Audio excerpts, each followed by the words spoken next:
You're listening to She's the Business podcast. If marketing has been feeling like a really heavy and time-consuming task in your business lately, then stay tuned because today's episode is going to be showing you how you can make it much more streamlined, easy, and fun. Hi, I'm your host, Jessica Osborne, and over the last 25 years in marketing and business, I've helped many brands to launch, scale, and grow, with some of them becoming multi-billion-dollar companies. I'm here to inspire you to get out of your own way and create a profitable, fulfilling business while living the lifestyle you really desire, without all the hustle. So I bring you She's the Business podcast, a unique blend of strategies, tactics, mindset, health, and spirituality, literally everything you need to be the successful leader of your dream business. Made by women for women, this is your weekly dose of motivation and inspiration. Something that most people struggle with marketing is just the fact of getting it done. And it can feel like this thing that you just want to shift right off your plate and give to someone else and hope that they do it for you. But you know already that the person that knows your audience best, the person that needs to be in front of your audience is you, then that problem comes right back onto your plate, doesn't it? So today I've brought a very special guest to join me here on the podcast, and this is Kirsten Graham. She's the co-founder of Six Figure Business Coaching, and she is an expert in helping people to go from being invisible to getting in front of the right audiences so that they can build authority and generate leads, but doing it in a way that is not time-consuming and that they have the right support so that they can get it done. So you're going to absolutely love this conversation that we have, all about helping you really step into that role of the CEO in your business, get out of your own way and make things happen. Yay, because that's what we all want, right? The action that has a real result behind it. And stay tuned right to the end of the episode because Kirsten actually starts to share some of the, I think, most impactful things that are potentially preventing you from stepping into those CEO shoes. So enjoy this. It has been a really great conversation. I know you're going to enjoy it too. And here we go. I'll press play. Okay, amazing. So I'm here with the lovely Kirsten Graham, who is the co-founder of Six Figure Business Coaching. Welcome, Kirsten. So glad to have you with me today. Jessica, thank you so much for having me. I'm so excited about our conversation and looking forward to seeing all the turns it takes today. Yes, likewise. I really appreciate these type of chats that we have because it's just so refreshing to bring different people here onto the podcast. I think everybody comes with so much different lived experience in business, insights, the things that they can look back on and see that were so instrumental in easier success, and then sharing that with other people. I think, it's beautiful to be able to learn from each other. So I appreciate you coming on here today because I'm really keen to get into the topic that you have, which is going to help us be more productive and save time in our business. But first, can you tell us a bit about what it is that you do in your business? Who do you serve? How do you help them? Sure. So long story, but my background is real estate. And my business partner, her background is marketing. I ended up mentoring people for about a decade before I actually became a business coach. And then as a business coach, the thing that I saw was most business owners don't have enough hours in the day. And the biggest thing that they struggle with is lead generation because of their marketing. So my business partner, Jeannie, and I, one of the things that has changed dramatically, as you know, Jessica, is that marketing's changed. It's hard for an agency to do all of your marketing. They can run ads and do those types of things. But when it comes to content creation, we have to show up. So Jeannie and I decided to really start helping our clients with outsourcing. Because again, the biggest challenge we have is there's just not enough hours in the day. So we help our clients with outsourcing marketing tasks. So for example, video editing, audio editing, social media marketing, email marketing. We were talking earlier that my virtual assistant got me booked on this podcast. So we help clients who want to use that strategy where they have a virtual assistant who gets them booked on podcasts so that they can have great conversations with people like you and get in front of other audiences to grow their brand and obviously generate leads and sales. And we also have virtual assistants that help our clients with setting up appointments. So whether those are discovery calls or sales calls or enrollment calls, or even follow-up calls to get that second appointment. So that's what we really focus on is outsourcing, but we really stay in a very tight lane of marketing. And that's for two reasons. Jeannie's background is marketing. And second reason is because we really believe that that's the most valuable place for most business owners to spend their money to get the best ROI. Now, what do you think would be the biggest difference between an agency type of service and outsourcing? Like just for people who maybe don't have that marketing background and have never used an agency before, and they may not understand or recognize the difference between them. So yeah, how would you describe that? Yeah, so I think having a marketing agency can be brilliant. I mean, all of your large corporations, hire marketing agencies. I think the biggest challenge for small businesses is it's not affordable. However, I think it's really smart if you are going to spend money on ads to hire an agency who really specializes in the type of ads that you want to do, because that's a whole different learning curve to learn how to do ads. But I do think it's harder today for an agency to create content that can truly represent you, because people want to see us show up in our businesses. They want to get to know us, like us, and trust us before they decide if they're going to do business for us. And I think that's just gotten harder for agencies to do over the past few years. And it's really interesting because we don't act as a marketing agency, and we also don't act as an outsourcing agency. So we're very different, and we kind of operate this way for two reasons. The first reason is it's easier for us to coach a client on a marketing strategy that is right for them, right for their type of business, right for their personality. And then the other side of that is when you outsource through an agency, that virtual assistant always works for that agency. So you pay the agency, they pay the virtual assistant, and they often work for a lot of different clients. The thing that was really important to us was we wanted our clients to have a virtual assistant who worked directly for them, who is part of their business, part of their team, because that dynamic is very, very different. So we also do a lot of coaching with our clients on how to, be a great boss and leader and manager of someone halfway around the world. So whether that's cultural differences or just, us as women, especially stepping into that leadership role and giving direction and coaching our virtual assistants so that they're consistently creating content that we're proud of.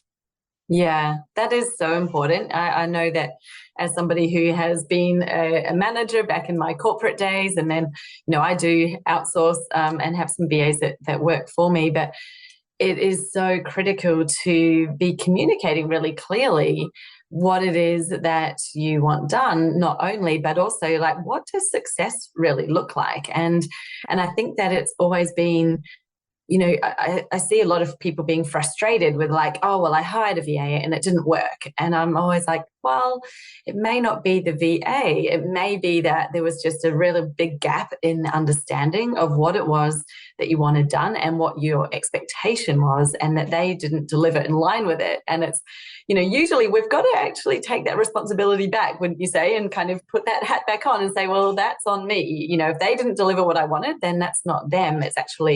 It's really on me. And you've got to look at your own communication style and how you're briefing. Absolutely. Yeah, it's really funny. Jeannie and I started outsourcing 16 years ago. So she was actually one of my coaching clients, and she was building her agency. And this was right when local businesses were really starting to use Facebook fan pages, LinkedIn, blogging, email marketing. Online businesses have been using it for a long time. But, back 16 years ago, it was a lot newer to a lot of local businesses. And she ended up teaching a bunch of classes. She sold out the classes. The business owners came, they learned, but then inevitably they reached out to her and said, I don't want to do this stuff. Like, I don't want to set up my Facebook profile. I don't want to set up a LinkedIn profile. I don't want to post on these platforms. So she ended up getting really busy rather quickly. And I said to her, I've read about outsourcing overseas. Would you want to try that? And she said, yes. And we like to joke because I know it's like, why we even tried, I don't know. But this was before Zoom. It was before Skype, so it was a very different situation. And we were taken advantage of several times. we were the crappiest, worst bosses on the planet. And I say we because I was coaching her through this process and helping her with it. But it was a learning curve, right? It was a big learning curve, but the payoff was worth it. And so every time we learned something new, we documented it and figured it out. So I think the biggest challenge is people hire before they have their SOPs or systems and processes in place. They haven't documented their workflows. They, like you said, they don't have a clear outcome that they're expecting. So it really does set them up to fail. And like you, that's the biggest thing I hear is I hired a virtual assistant and oh my gosh, it was more work than it's worth. If I had to spend all that time with them, I'll do it myself. So, and that's a mindset that will keep your business really small or really drive you into the ground with burnout because there's just, it doesn't make sense for us to do everything when you can pay someone halfway around the world $3 an hour to do a lot of these things. But it does require a different skill set to learn how to hire for hard skills, soft skills, to make sure you have, a job description. I think that's the other big mistake people make. They want to hire someone who's good at everything. They want to hire someone who is magical really unicorn. good at, yes, the magical unicorn. And it's really funny because a lot of our clients who already have marketing virtual assistants who take care of their video editing and all of those things are now in the process of hiring a virtual assistants to get them booked on podcasts. And the question they'll often ask was, well, will my marketing virtual assistant be able to do this? And I was like, inevitably they can do it, but are they going to love doing it? Like you hire this person because they love video editing, they love graphic design, they love creating. So, getting booked on podcasts, as you know, is a lot of reach out, follow up, wait, reach out, follow up, reschedule, reach out, follow up. And so it's not necessarily the type of job that somebody who's incredibly creative is going to enjoy doing. And that I think has been a lot of our success and our client success is in the fact that we understand if you hire someone to do specific tasks, and those are things that they're really good at, they're really passionate about doing, they're going to be happy in the job and they're going to be with you for a long time and they're going to do an amazing job. And we always encourage our clients to ask their virtual assistants, would you like to learn new skills? Are there things do you have hopes or dreams, or how do you see your career going within our company? Because they can grow into doing other things for you or different roles over time. But it's all about that communication and making sure that they're doing things, not just because you ask them to do them, because they will, but eventually they'll get burnt out and they'll leave you because they're not spending most of their time doing, what you hired them for or what they're really good at and love doing.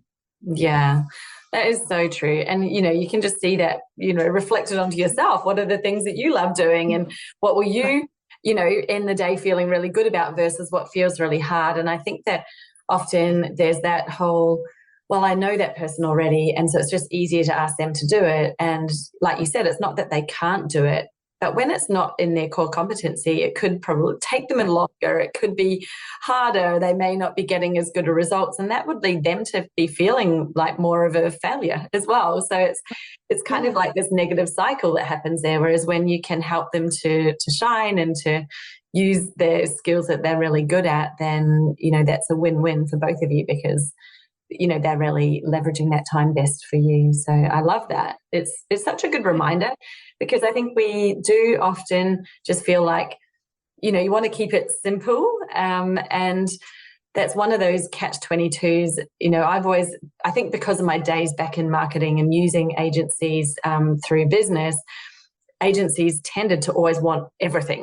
They're like, we do it all. And I'd be like, no, but what do you actually do best? And I was probably like their nightmare client to interview them because they would come in trying to get all of my business. And I'd be saying, well, you tell me what you would win an award for.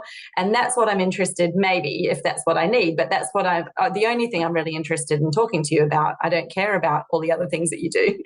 And it was challenging for a lot of them because it wasn't how they were coming into it with that mindset. I'm like, no, but I don't want to hire you for stuff you're mediocre at or that you just do because you think I'm going to add another service. I want to hire you for what you are great at and what you really have the skill set for. And so coming into your business, having that the same way, you're like, well, I, would have someone who's an accountant who that's what they do, and someone who does the podcast editing, that's what they do. And then I have an admin person who does, they're really good with spreadsheets and administrative tasks. And then it's, you think, well, you could keep on adding more people and then I guess a lot of business owners might get to the point where they're like, I just don't really know if I want a big team. So what's that good balance that you would find in helping someone navigate that, where they're like, well, I do want to hire people for their main skill set, and then you do still have a whole lot of, shall we say, hats that you need to fill in your business, because there are different areas of skills. So how do you help someone navigate that, where they are leveraging it to the best abilities of their VAs, but also not having a team that's then become so big that it's taking all their time just to manage all the people? Well, I think one of the biggest things is we don't manage our team personally all the time. We manage them through systems and processes and technology. So I think that's the biggest thing, is when you have your team documenting what they're doing and checking off things so that you can very quickly see what's being done. I think that's important. So having that really tight structure for how each team member works and how you communicate on projects. Project management software is amazing. I don't think I could live without it. So I think there are things that we have to learn first as far as how to work with people, rather than emailing back and forth. Being able to tag each other in the software and have notes there that everyone can see makes a lot more sense. So I think that's one of the bigger things that has to happen first. And then also growing your team at a pace that you can keep up with. So a lot of our clients do go on from us helping them with their first hire to hiring multiple people. And we always encourage them to, hire slowly, fire quickly, right? So make sure that you do have the time when you bring that person on to onboard them, to spend time with them 2 or 3 or 4 times a week, the first couple of weeks, and then you can back that down. But initially, it is so important, especially with people halfway around the world, that you're taking time to build a relationship with them. You're taking time to make sure they understand the core values of your business. You're making sure that you understand their communication style. So we believe if you front load the investment time, then it really helps you move forward to the point where everything goes really smoothly. We still try to meet with each of our virtual assistants once a week. A lot of them we do in a team meeting. But again, for us, even though a lot of them they just kick butt, they do their job, and they really don't have to see us, we still like to have that weekly check-in with them, because again, it is about connection and it is about relationship. And then a couple of times a year, we're always going to meet them individually and say, are you happy? Or is there anything you want to learn? Is there anything you're doing that you're totally bored with that you'd like to hand off to someone else and maybe take on something new? So we also want to develop them and help them develop their skills and to be happy long-term working for us, because once you have someone who knows their job really well and they consistently do a good job, you don't want to have to start over and replace that person. Yeah. So I would just say the biggest thing is building the team slowly and making sure you're leveraging software. And you definitely have all of your systems and processes, everything's documented. I think that's really the key. Yeah, I so totally agree with that. And it's so important. You've made some amazing points there. I had a question, and I was thinking about how to coin this question, because I think that it will really help for people to understand, what that benefit really could be of bringing in a VA to help with marketing, and how that's different to hiring an agency or using an agency, where I think it's more so like you hand off everything to the agency and they do it on your behalf. Whereas with a VA, like you said, the important thing is that we're actually taking part in the content creation and that you are in your own content. So could you describe to us and to the listeners, what does that look like? And you had the example of a VA booking you on this podcast, and here you are doing the content with me, which is amazing. But I'm sure you've got some other examples that would just help us to visualize what that looks like in terms of outsourcing marketing with a VA, as opposed to outsourcing the marketing, kind of like shifting it off to a whole nother company to look after. Sure. So when I started coaching Jeannie and she had her agency, so back in 2006, I still owned a mortgage company and a title company. And one of the things that Jeannie encouraged me to do was to start creating YouTube videos, which I did. And my first video was really just out of complete frustration, because I would have a conversation with a client and I would go over everything that I needed for them to bring in to make loan application. And then I would send them an email with a checklist And inevitably, they would come back with like 70, maybe 75% of the documents we needed, which meant my processors then had to chase them for it. And then it always felt like it wasn't a good experience for them because we were always asking them for more things when the reality was it was what we asked for in the beginning. So my first video was really like, we need your past 2 years of W-2s, and that popped up. And, we need, your past 3 months of bank statements, and we need all of the pages because the underwriter doesn't know that page 7 is completely blank. So you have to provide page 7. So I did that video as our first video, and we went on to do a lot of other video content. And Jessica, this is where I learned the power of video marketing, and it kind of blew me away. When people would come into the office and they knew me, like they were already connected to me. And I am racing around in my head thinking, how do I know this person? Where did I meet them? Oh my gosh. Like, how you're embarrassed when you run into someone and they know you and you can't place them. And so after that happened a few times, and the reality was they knew me from my videos. That blew me away. That reality of that blew me away. And one of the things that Jeannie and I focus on, in my mortgage company, we survived 2008. We weren't thriving, but we survived. And then in 2013, my coaching business had really taken off. And I decided to leave that industry. My mom was terminally ill, and it was just the right time for me to exit that industry. But I realized, us showing up in our content is invaluable. And I don't care if you're a local business or an online business, you have to show up. So one of the things that Jeannie and I really focus on is helping our clients come up with a video marketing strategy. So, if you are a real estate agent and you don't have a YouTube channel, you're missing out. If you own a law firm and you don't have a real estate channel, you're missing out, because you have this incredible opportunity to leverage SEO and local SEO, as well as to build know, like, and trust. So that was really something that we felt like was so powerful. And of course, I think all of the online coaches and people in the online space, they know how important it is. So they're more likely to embrace it. But we really decided to focus initially on helping our clients just create one amazing video each week. So whether it is a talking head video, or whether they decide to do a podcast style video like this, and then pull the audio and put it out as a proper podcast. But we feel like that is the easiest and fastest way for people to show up as themselves. So once we can help them get over the discomfort of being on camera and really help them cement their strategy and understand their keywords, we find that most of them have a really great time with it because their virtual assistant does everything else. All they have to do is record the video and then hand it off, and everything else gets done, including all of the social media that's pulled from that video. So I guess what I would say is the biggest difference is you can hire an agency who would do that editing for you, right? Rather than hiring your own virtual assistant, but it's just going to cost you exponentially more. So if you're going to create your own content, which again, we highly recommend, there are lots of agencies out there that will help you record a video. They will go ahead and edit that video. But we also have a lot of clients that own agencies that actually hire virtual assistants through us.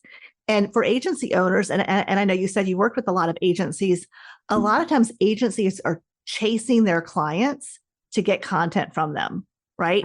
So whether they want some behind the scene pictures, of everybody in the office working, or whether they want the client to create a video, whatever it is, people tend to put it off. So for a lot of times, agencies have to chase that. And I think for us, we try to create a supportive environment where we're really coaching the client and helping them and holding their hand through that process of content creation. So I just think the other thing I think is, a lot of our clients just can't afford, $2,000 to $3,000 a month, which I think is on the low end of hiring an agency. So they just can't afford that. And so being able to hire someone part-time for $250 a month or full-time for $500 or $600 a month, that is doable for them. So I think cost is the biggest thing. But so Jessica, I think here's what really surprised me most when we really started helping our clients hire, because I've always had businesses where I've had employees or staff. So I wasn't expecting to hear so many people say things like, now that I have my virtual assistant, I feel like a real business owner. Or I had no idea how isolated and lonely I was in my business. No one in my family owns a business. So I love when I'm meeting with my virtual assistant and we're talking about my content, or they're helping me create an ad, for a local gazette or whatever it is. There's this passion of working with someone else who's excited about their job within your business. The other thing is, how often, especially as women, do we beat ourselves up because we can't do it all? We think we should be able to do it all. And so when our clients have hired a virtual assistant, they say things like, I had no idea like how many hours I was working and how much I was beating myself up until I hired my virtual assistant. And then I realized that I was expecting that I could do my job and everything that they do. What was I, crazy? So I think there's this freedom and this power in getting support. That's what we like to refer to it as. You're getting support in your business. I think the other thing where it's very different than hiring an agency, that agency is business. So it's a business to business contract, where when you hire a virtual assistant, and again, we encourage our clients to hire them directly, that person now is part of your business. They're part of your team. They're part of your business family. And that is a very different dynamic than just hiring a company to do something for you. Yes, absolutely. And I think you get that buy-in from them. They are invested in your business. It's not just like they're a client that I need to do something for. So that's amazing. Now, you mentioned, that people aren't always gravitating towards hiring straight away, which was not something I had a problem with. As I mentioned before, I'd been a manager. So I in business, I'm like straight away, well, I don't want to be doing any kind of bookkeeping. So first hire as a bookkeeper. But, I think there are a lot of people that what I've seen and noticed is that they come into business and they're kind of treating it almost like it's their job. So I've created a business and I'm in it working, and it's like they're seeing it as one thing instead of that they're currently wearing many, many hats and they're doing all the roles in their business, and they don't see it in that way until you kind of get it reflected to you. But even when they do notice that and they do see, well, actually, I am doing all the jobs right now, and maybe they also recognize that they're not the best person to do all of the jobs, there's still resistance in hiring somebody else. What do you think is the biggest piece that they're resisting? Like, why are they resisting hiring, even though they know logically it makes sense? It's still, when it comes down to it, what are the things that you think are the biggest barriers that they have to overcome that you could help to reframe and help somebody see that differently? Sure. So I think, like you talked about in the beginning, there's so many things that we take on as business owners that we're not necessarily great at, right? Like you said, you wear all the hats. So for a lot of people, writing a job description, creating the job post, knowing how to interview someone, onboarding them, creating the SOPs. Don't have time. All of that, that's a lot, right? Who has time to do all of that, right? So which is why we do all of that for our clients. But yeah, so I think, first of all, it's just overwhelming. They don't know where to start. I think when it comes to outsourcing overseas, the biggest things that I hear, in fact, I was at a local chamber luncheon today, and it was focused on what local businesses could do to get and retain great workforce. And I live in Florida, so we have a large population that's retired. So it's even harder for a lot of business owners here to hire because there's just not enough applicants. So when I was talking with everyone about outsourcing, the thing that they're afraid of or that they don't understand is, well, what about the time zone difference? Well, half the people in the Philippines work at nighttime, so that they're on our schedule. Or what about their English? So yes, there's most of them have been speaking English since they were young.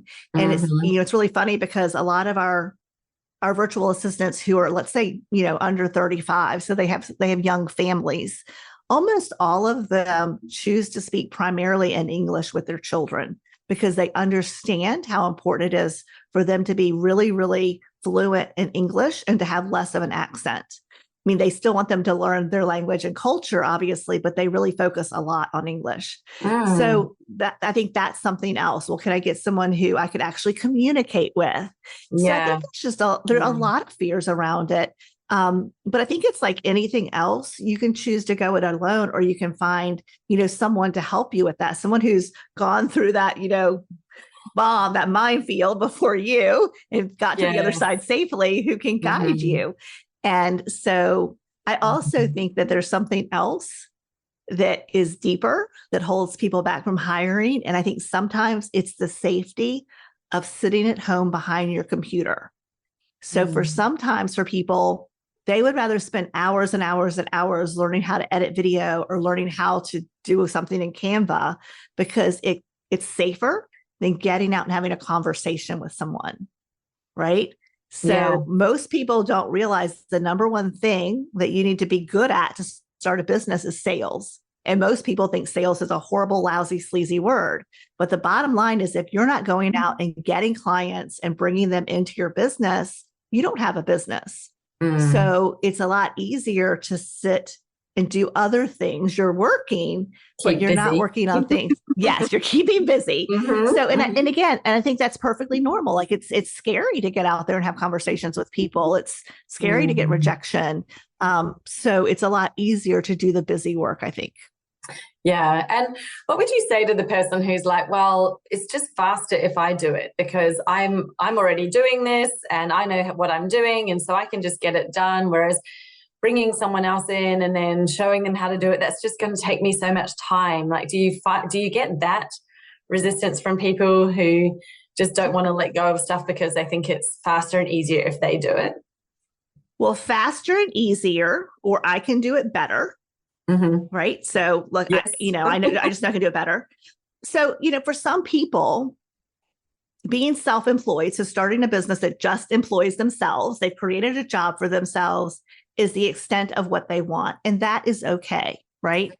Because it is a total different skill set and desire to learn how to manage people and to learn how to coach people and to give up some control.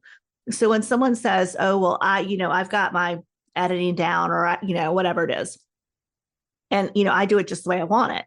Well, the reality is, if I am a good coach, if I'm a good employer, I can get a virtual assistant up and running who can do it just as well as I do it, if not better, in the long run.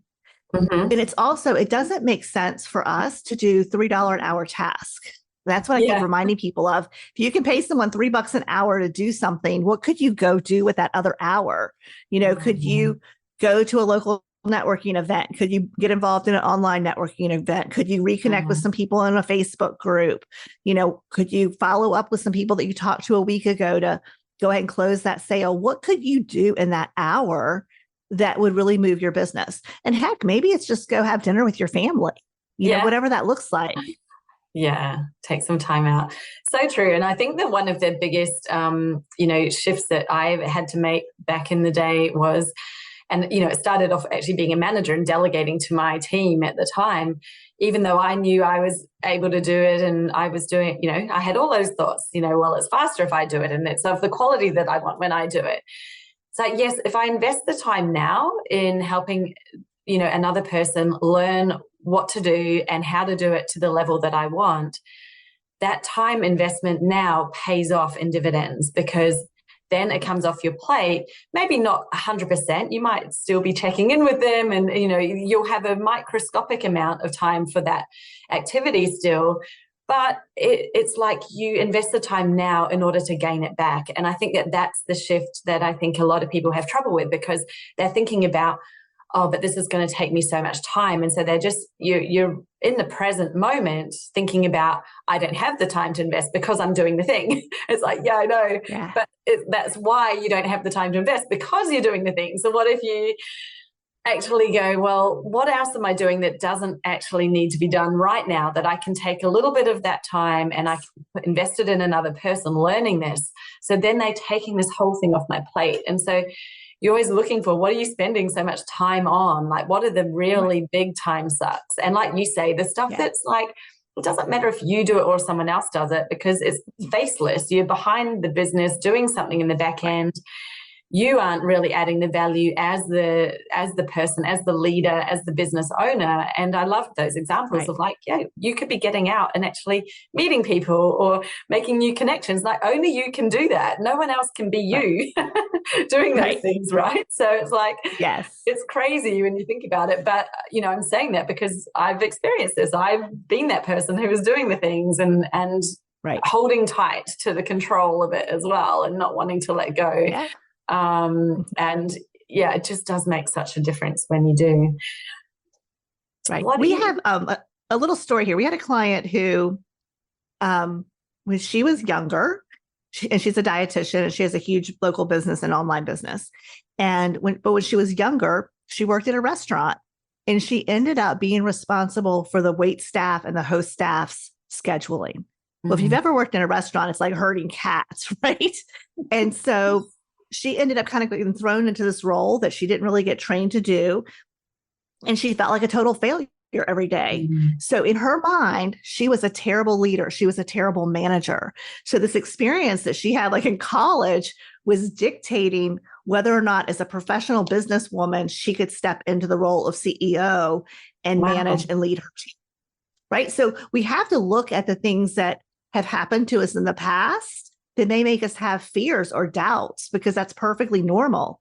And so, even with her, she did require a little bit more coaching around stepping into that role of the CEO and learning how to coach and how to, really get your team built the way you want it. But her team's been with her forever now. So she's fantastic. So I think we have to look, do we have any past fears around it?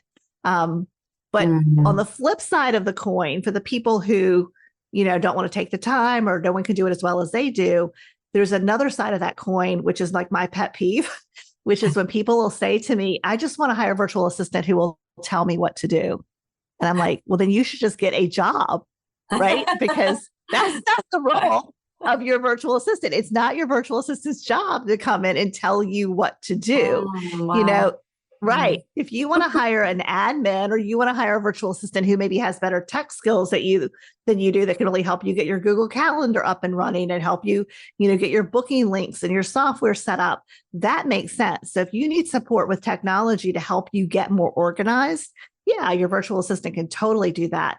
But it's really important that you always step into the leadership role with your team, that they, and I think that's a hard shift for a lot of women. But I will tell you, the vast majority of our clients are women, not all of them, but women are incredible leaders and managers once they step into that role, because they're nurturing and they're kind. And, as long as they understand how to have clear boundaries and expectations of those virtual assistants, which again can be dictated through SOPs. So it's documented, it's very clear. And they end up just being amazing, amazing leaders.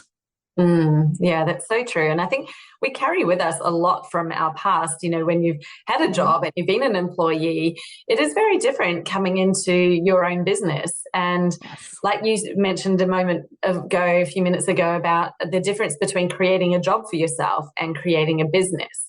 And this is like a shift that I've helped some clients kind of navigate. It's like, well, yes, as a freelancer, essentially you are creating a job for yourself and you're still expecting to be hired by another company and you're being told what to do and you're delivering on it, and you're doing your own admin and what have you, which is technically under the umbrella of a business, but really you are an employee of another company. Whereas it's quite different to then step into and see yourself as a business owner and that you're running a business. And it is just it's a mental shift in that. And it may not even look that different on the outside, but it's very different in how you approach things, isn't it? Like that change, and to look at the potential and what you're able to make possible now that you are running a business and bringing people in, and what's then going to be possible for you. I had a question for you about, what are the, I guess, quality and consistency are two things that people have a lot of, I'm not going to say they have issues with, they have concerns about, well, I'm going to bring people in. I do have the SOP, so they know what to do, but, what are the ways that you can help your team, your virtual assistant, to have more consistency and to uphold the level of quality that you're expecting so that it's successful for you?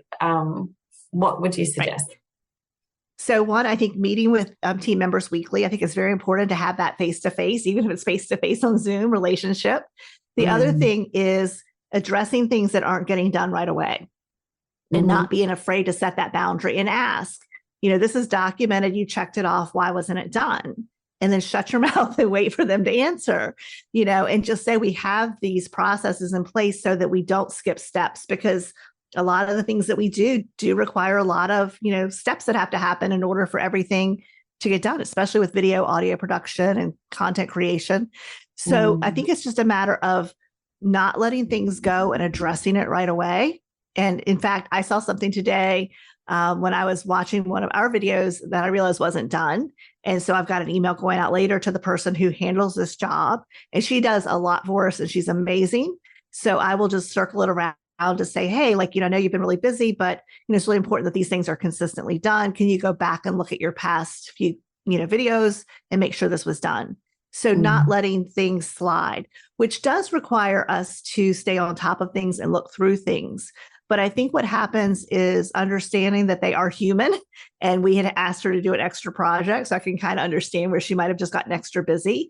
So I have to take that into consideration and then ask her just to circle back and take care of it, when she has some time this up and coming week. So I think it's just not being afraid to do that, to just ask, what happened here? What can I do to support you so this can get done consistently? Is there a reason why this particular thing always slides? Do you not know how to do it? Do you need different technology? What can I do to help you? So I think if you could take on that response, then they start to realize that anytime things aren't done the way they are supposed to be done, you are going to address it. And again, I think for a lot of women that can be uncomfortable, but anybody who's ever had a job, and I'm sure Jessica, you'll speak to this too, you want a boss or a manager who's consistent. Nobody wants to work for that crazy person where you never really know what they want from you or what they expect from you. And one minute they're happy with you, that you think you did the exact same thing, and the next minute that they're screaming at you, right? So everybody who's worked at a job has had that type of leadership and management. So don't be that person. Yeah, I think that's so true. And I think one of the things that I found with a lot of people is, really helping them to take ownership of the job. And this can be something, especially if you're that perfectionist type, or you've been in roles where you're used to doing all the things, and it's part of releasing control over it. But, actually allowing them to own the job and the role and the responsibility for it, while you are there holding space, enabling them, like you said, well, how can I help you succeed in this? Is there something that you're missing? Do you not understand it? And making it okay to ask for help when they need it. But I think that's one of the key things that I've found to get the most productivity out of people, is that they're not feeling like they have to always come back to you. And that's where I also see people as managers going, this is taking too much of my time because I'm doing all the stuff. And I'm like, because maybe we haven't enabled that person properly. We haven't actually handed over enough. So that they could do it. I'm really interested about, and maybe just to dive into this for a moment, because I think maybe other people have that question as well. We talk about SOPs, standard operating procedures, and that all makes sense on a logic understanding level. Yes, we need to have an operating procedure and instructions. What's a really good way, if you had some tips or advice on someone who's starting out, how do you what's a good way of organizing those or providing them or making them accessible? Because, I guess when I think about it, I think, well, you write it, you provide it to them, they look at it once and then they never look at it again. Well, that's probably not going to mean that it gets followed. So what would it look like in an ideal world when you're working with a virtual assistant, especially one overseas? You mentioned technology. I'm interested to know what paint me a picture of what it could look like, of how you enable it. Yeah, sure. So I think this is also where the shift of a person who goes from, okay, I started a business, so I have a job for myself. And again, there's nothing wrong with that, right? If that's where a person is happy, There's nothing wrong with that. To shifting to, okay, I have started this business and right now I have to do a lot of things on my own, but I have the mindset that I know I'll be handing things off.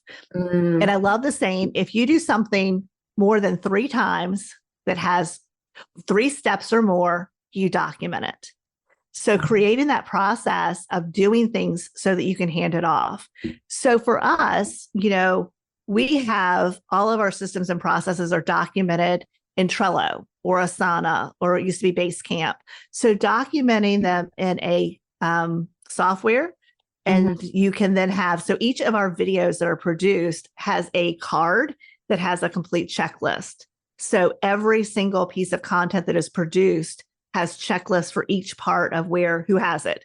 If it's being video edited, if the audio is being edited, has it been uploaded, to YouTube with the SEO? Has the SEO been done? Has it been uploaded, to Spotify and Apple? Everything is checked off because, again, I think in our video production, not even when we get to the social media part, I want to say there's like 86 steps from start to finish. So that's a lot of things. And it's really easy to forget one. And it's also, if you have to stop and go do something else. So we actually use checklists within our SOPs for ourselves as well, because it's very easy to get distracted by something that pops up and to forget where you are in something. So I think that using a structure that has checklists and are you consistently using it makes a lot of sense. And I think what's hard about that is entrepreneurs, we often tend to not like structure. I mean, I don't. My business partner loves it because she's the one that creates all of our SOPs. She's fantastic with that. But I find that when I have structure and I consistently follow it, it is a lot easier. My day goes by faster. I get more done. Yeah. So just finding a way, whatever software works for you, but realizing that once you create the process, that checklist can be duplicated multiple times in software. So every time someone does something, they are going step by step and not missing it. And then there's things like, there's things that you don't do very often. So for example, a lot of our clients, use a software that can have, has their emails and their funnels and all of those things in there. And they will often want their marketing virtual assistant to build a funnel, which is fine. We can have one of our software virtual assistants show them how to do that. But the problem with that is if that marketing virtual assistant for that client is only going to build a funnel once every 8 or 9 months, they're most likely not going to remember it. So we could do a Loom video and document it. Although the problem with that is technology often changes. Yeah. So I would actually say to our client, for something like this, rather than having your on-team person do it, just outsource that to one of our software virtual assistants. It's affordable. And then that person knows the software inside and out. They're working in it every day. So it's going to take them no time to build that new funnel for you. But on things that I don't do very often, technology wise, Jeannie will create a video for me or I'll record it so that I know next time I need to do something, I can just watch the video because I may not remember in 4 months how I did something that uses technology. So you just have to find little ways to have things and then find a way to organize the things that you've documented. That's the biggest challenge. Yeah, I love that. I do love the Loom because it's so easy just to turn on the Loom and show them something. And I always say, please download that and save that. We've got sort of like a team site where I've got a whole lot of that stuff saved, which is great. But I think even a takeaway for me is I use Asana and we use it for a lot of projects, but I don't necessarily have a lot of the processes in there as a templated task with the, the subtasks and for the steps. But that's such an easy win because we use Asana already. We're familiar with it. Things are in there. And I'm now seeing some opportunities to actually put some things in there that we do that the person who's doing them knows what they're doing every time. And we did agree on it. But what if they aren't there tomorrow? What if something happens? Somebody else could go into Asana, grab that templated task and literally be able to go through and do it as well. So that's what to me is that's where you've got gold happening and, things don't fall apart if a person happens to be away or sick or something goes on, right? Because it's there and easy for everyone to access. So Amazing. Well, you can just ask your virtual assistant who's doing that job to create the template card. Absolutely. And review it with you in your next meeting, and explain that you would like for that person to start using it even though they know the job, so that you can make sure that no steps were missed, so that you could delegate it. And that's one of the good things with us, is it's easy for us to move things around within the team.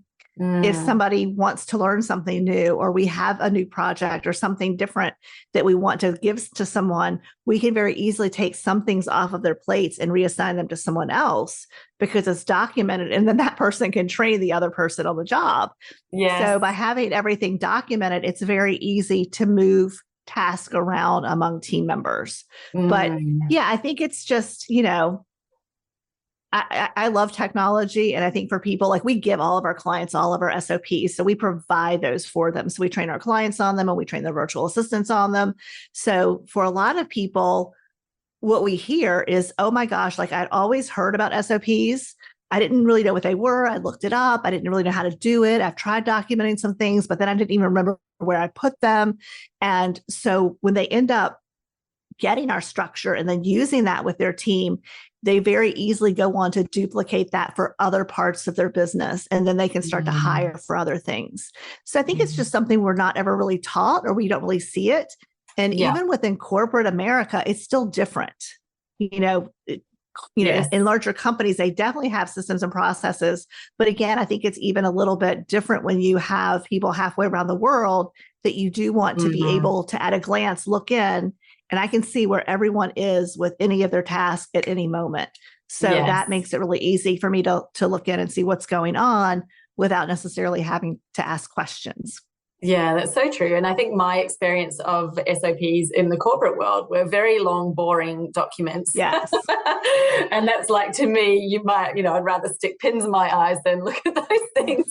So yes, I think it was like, that was my context and my filter and understanding of SOPs. And then coming into my own business, I'm like, oh, well, I don't want those, because they are just boring as batshit, and I don't want to do that. But when you reframe that into, well, set up an Asana task and have the steps as subtasks in there, it's super easy. It's like a checklist, and I was just loving the idea of that, because instantly I was like, wow, anytime you want to change what the process is, you want to move something or add something else in, you just update that templated task, the one that you have as the template that each time you would duplicate from, and it's already in there, right? The changes in there, it's straight away implementable. And I think, wow, that is just a massive difference. Time saving is visible, it's easy to use. So that's a game changer. It's something so simple with that, isn't it? Well, Jessica, you bring up a really good point, is that once you create the checklist, the template card, it's always going to evolve and change, because things change. So I think that is the other thing, is that realizing that, maybe, you've decided for your social media checklist, maybe you've decided you want to add TikTok. So now you're going to put a TikTok checklist in for all of your content creation. Yeah. So your systems and processes are going to change. And then, like we said, technology changes. And if, part of the documented process is using a particular tool, then you may have to change that. Maybe you change tools, or maybe the tool itself changes, and there's different steps. So, but the best part is, for us, most of the updates to the template are done by the virtual assistant. So when something changes, they'll come to us and say, this has changed. This is how we need to do it now. And we're like, great, go ahead and update the template card. And then, we're all on the same page. So I think that's the other thing, is SOPs are always evolving. Exactly. And it just makes it easy to keep them current, because it's not hard to change it. And then the change is there instantly. So there's no reason not to do it, because I think sometimes it's that admin of like, I've got to go in and update something. It's like, well, it's so easy with something like Trello or Asana. You've got the app on your phone probably already. You can literally go in and do it, or they can do it. You just say to them, hey, update the template, and it's done. It's brilliant. Thank you so much. I think this has been an amazing chat that we've had today. There's definitely been some really good shifts in perspectives, and anybody who's been holding back from outsourcing and thinking like, well, I've got to get to a certain point before I can, maybe you're starting to feel like, well, it could be possible, because it's not like you've got to do it all at once, do you? Like, right. As you said, hire slowly, fire quickly. So think about what's that first VA, or what's the next VA that could come in and form a role within your business. And hopefully today's conversation's made that something that you can ponder over. So I wanted to ask you, Absolutely. Kirsten, if you had any final advice that you would like to give somebody, or it's maybe advice to your past self, or that, that nugget that you think we didn't cover today, but I'd really love to include it in our discussion. Yeah. So since we do really focus on marketing, I think the biggest tip or point that I would like to have for a lot of women in particular is don't be afraid to show up as yourself. So we work with a lot of clients that are Xers and boomers, so didn't grow up on tech or social media. And I'm always so amazed to see, we have a client in her 70s who she makes the most amazing videos about anyone I've ever seen. And she's just so fantastic with a virtual assistant. So, at any stage in life, wherever you are, don't be afraid to show up as yourself. I like to think of it, in the sense that, if you were at a local networking event, what people see is what they get. Well, on video, what they see is what they get. If you end up having a conversation with me, you decide you want to connect with me and have a conversation, I'm going to be exactly the same in that call that I am in this podcast interview. Or if you run into me locally, I'm going to be the same person. So show up authentically as yourself is the biggest piece of advice I can give to business owners with their marketing, and realize that you don't have to do it alone. You deserve support in your business. And if you want to step into that CEO role, that first step is getting support, whether it's 10 hours a week or 20 hours a week or whatever that looks like. You deserve to start moving in that direction. Yeah. Oh, so good. I totally wholeheartedly agree with you. It's we're standing in our own way so much. And this is that, real big call, wake up call to look and see, where are you standing in your own way, and can you get out of it? And, like you said, you want to grow your impact and income. Well, you're probably your own biggest bottleneck right now. So that is one of the things that I didn't mean to interrupt you. One of the things that I often say to people, because again, there is a lot of fear around, being on video or, whatever that looks like, whether it's going on live or podcast interviews or creating your own YouTube channel, is I always say, let your desire to serve people help you overcome your fear, right? Your fear should not be greater than your desire to truly help people. We throw that word impact around a lot but that seems so big. I want to have this huge impact. But the bottom line is your fear stopping you from helping that next person who really needs your help right now? Is there someone out there that you are meant to serve, but your fear is keeping you from really helping that person? So I think that's something that I think that we try to focus on with all of our clients and ourselves. Don't let our fear, keep us from really helping the people that need our help. Yeah, so true. And, I wholeheartedly agree. I think it's when you think, I want to make this big impact, you're thinking it's all about you, right? But actually, when you're getting out there, it's not about you, it's about the other person. And when you can just have that little shift, like you said, that's what I think helped me get over my fear, was it's actually not about me. They're not there judging me about how I sound or the strange facial expressions I might have or whatever I'm thinking, all the criticism. So why not to do it? Right. No one's thinking that. They're sitting there in their own world, and it's about them. And it's always about them. And as soon as you realize that, you go, hey, it just does not matter. Whatever I've got hang-ups about, it doesn't matter at all, because by not speaking, I'm not serving anybody. So just do it. Do it. And I think being realistic, on the flip side of that coin, if someone finds this video, this content, and they don't connect with you and I, that's okay. There's someone else out there who's meant to serve them, right?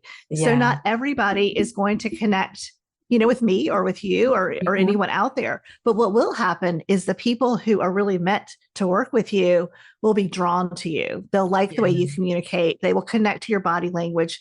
They will, as you educate them, and we're really big on value-based content. When you really help put content out there that serves people, then they are going to like you and trust you, and they're going to want to take that next step and have a conversation with you. And so it's okay that, some people don't connect with your content. They're not meant to be your client. That's okay. Yeah, exactly. You cannot control what other people will think. So why even worry about it? Right. Yeah, exactly. Well, and again, you've been in business for a long time, and so have I. And I think, if someone's out there, they're newer in business, the thought of firing a client probably seems scary. But the longer you're in business, you realize that sometimes you do take on clients that are not the right client for you, and you have to let them go. And so I would rather have, people who are not right for me figure that out before they reach out to me. Right. Yeah. And I'm not trying to, be mean, but, it's one of those things where we all want to help people, but we really want to have people that we're working with that are in line with our values and our mission, and our goals, our communication styles line up. So it's, so we really can help them. Yeah. Oh my goodness. And that is just a whole nother topic that I completely agree with you that, it's that thing that happens, I think, after a little while where you realize it's not just about having another client. It's like, no, when it's the right client, this is a win-win for both of us. And it's amazing. Yes. And, maybe you do have to experience the ones that are not the right fit to know that that's not what you want, and to kind of help yourself step into that place. But you raised such a good point. And it is like, you just notice it, that's why you've mentioned this. When you're out there doing your thing, the people who resonate with you, they already want to work with you before they've even got in touch. And they generally are the right fit because, you've already built some kind of rapport and relationship with them even before you've met, which is why it's so beautiful. It really is. Why it works. Yes. I love it. Yes. Very powerful. Oh, that's so good. Now, if anyone wants to find out a bit more about you and connect with you on other platforms, Kirsten, where can they best reach you? Where do you guys hang out? So our website and our YouTube channel is Six Figure Business Coaching. So you can find us there. We have 2 podcasts, and we do kind of talking head videos as well. So we try to provide a lot of educational content like you do. I also have a free guide for your audience. It's called Double Your Income with a Marketing Virtual Assistant. And you can get that at outsourcingforbosses.com. Outsourcingforbosses.com. It's a free guide that'll just help you get some more information about what it would look like to hire and work with a marketing virtual assistant. Ah, amazing. We'll make sure those are all linked up in the notes below. So dive in and find Kirsten. That sounds like a great guide to have. Like, why not double your income? Amazing. So I appreciate that. Thank you so much. And I appreciate your time joining us today. This has been a really great chat, and so appreciate you taking time out of your evening to be here with me today. Thank you so much, Jessica. I really had a great time, and I appreciate you. Thank you. Business Jam is not the program for everyone by a long way. It is certainly not for anybody who's looking for, a magic pill, an overnight quick fix solution, thinking that they can just do some simple action and it's going to, boom, create the business of their dreams. Now, you and I probably both know that, yes, it's going to take some action, of course, but it will also take some decisions and a really smart strategy in order to have the kind of results that we've been talking about. So there are no magic pills. Sorry. We're here. You're in business. Business is a long game. It is definitely not something that you click your fingers and it happens overnight. So if that's the kind of thing you're looking for, then it's definitely not for you. But if you're the type of person who's really coachable, who's open to being coached, to hearing and receiving insights, open to looking at their business differently, making some changes maybe to some things that you have been doing, because let's face it, what got you to where you are today probably isn't going to be the right thing to get you to your next stage. So if you're that kind of person, and you're also somebody who has integrity as a high value, meaning that if you say you're going to do something, you actually go ahead and do it, then you're the sort of person who really succeeds, who flourishes and thrives in a program like Business Jam, because you absolutely will get the clarity on what it is that you need to do. And really, then it's up to you to go ahead and do it. So Let's talk a little bit more about it. We've got a 12-month program here. And right now, if you're listening to me speaking and this episode has just been released, then I've just opened what I call early access to the 2025 program that's kicking off in January. But I've opened it up for just some people who happen to be connected with me right now to step forward in December and come in on this special early access offer. Now, what that is, I'm not going to let on right here, but you can go and find that out. Head to jessicaosborne.com/businessjam. Find out about the early access, because you can actually enroll and get in there ahead of everybody else and start making progress on your strategy before the first hot seat call that's happening at the start of the year. So it is incredible. And this early access is certainly something I'm not going to be doing ever again, which is why I'm not telling you about it here on the podcast, just so that future students don't get sad when they hear what an incredible deal they missed out on. So you can head over to jessicaosborne.com, Business Jam, and find out more about that now. Now, Business Jam, as what I said, has been designed as a 12-month program because we've got hot seat calls happening every week, and I've got a schedule of live workshops that run throughout the year, as well as the pre-recorded framework in the content that you can go through at your own pace. So that's really exciting. But it allows you to take this program on at your own pace. You know, if life gets thrown upside down this week, it doesn't matter. You just pick up and continue where you left off, and you're never ever behind, because everybody is going at their own pace, which means people are at different stages. The beauty of that means that, you know, you're moving as fast as you want to be, and or as slow as you want to be, because fast doesn't always work for everybody.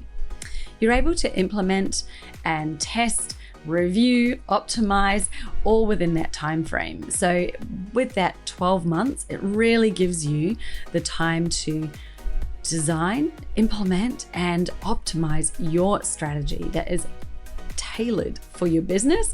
It's the best fit for you, and that you know is going to be the thing that can support your growth over the next few years, until you then make another adjustment because you've already maxed out at that level that you reach. So that's exciting. And what's in Business Jam actually helps you to develop and continue developing and evolving your strategy to reach for higher and higher and higher levels. What's in there is absolutely relevant and beneficial to you, whether you've already been in business for 10, 15, 20 years, or if you're in your first year of business and you really want to hit the ground running with your strategy. You know, this is what I call the foundational parts, and you can make it as simple or as complex as what suits you. So that's really the beauty of it. And that's it really from me today. So thank you so much for listening. Hope you enjoyed the episode today and, you know, the sneak preview into that live class that I shared with you. I love teaching so much, love teaching live. There's so much more inside Business Jam. We literally just scraped a little bit off the surface today to give you a taster. I hope you enjoyed it. So I will tune in again next week with another new episode for you here on She's the Business. Thank you so much for being here today. I appreciate you.